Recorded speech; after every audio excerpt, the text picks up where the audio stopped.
नमस्कार, मेरा नाम डॉक्टर कशिश गोयल है और मैं शारदा हॉस्पिटल में डॉक्टर हूँ। मैं आज आपको हीट स्ट्रोक के बारे में बताना चाहूँगी।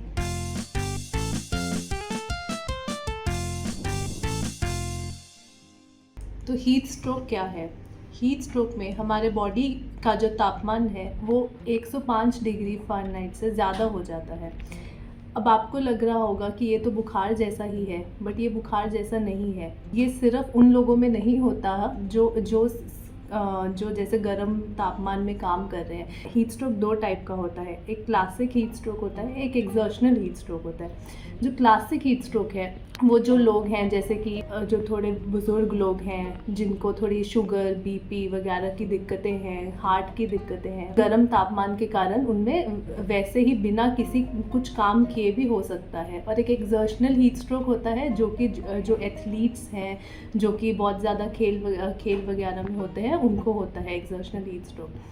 जैसे आपको कोई इंसान, आपको खुद या आपको कोई भी अपना जानकार ऐसे स्थिति में आता है कि वो बोल नहीं पा रहा है, वो अचानक से बेहोश हो गया है, या फिर उसकी जो पूरा शरीर है वो लाल हो गया है, ठीक है, तो फिर वो आपको एक हीट स्ट्रोक को अपने ध्यान में रखना चाहिए और उस इंसान को सबसे पहले तो आपको ठंडा पानी छिड़कना चाहिए।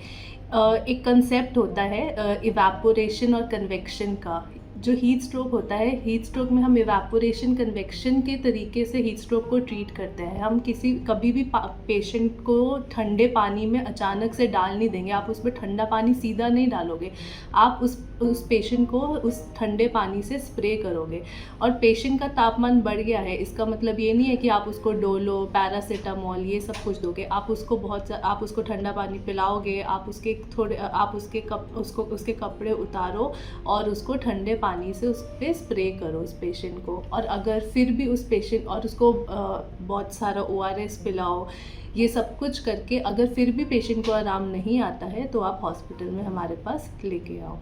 आपको पता है आजकल कितनी ज़्यादा गर्मी चल रही है, तो इस कारण हर इंसान को बहुत सारा पानी पीना चाहिए। अपने आप ORS पीते रहिए, बहुत ज़्यादा तेज़ तापमान में मत जाइए। अगर जा रहे हो तो थोड़े लाइट से कपड़े पहन के जाओ, ज़्यादा मोटे कपड़े ना डालिए। और कोशिश करो कि जैसे जो हमारा हेड होता है उसका जो सरफेस एरिया होता है वो ज़्यादा होता है, तो अपने हेड वगैरह को, अगर आप बाइक वगैरह से जा रहे हैं तो उसको कवर्ड रखो।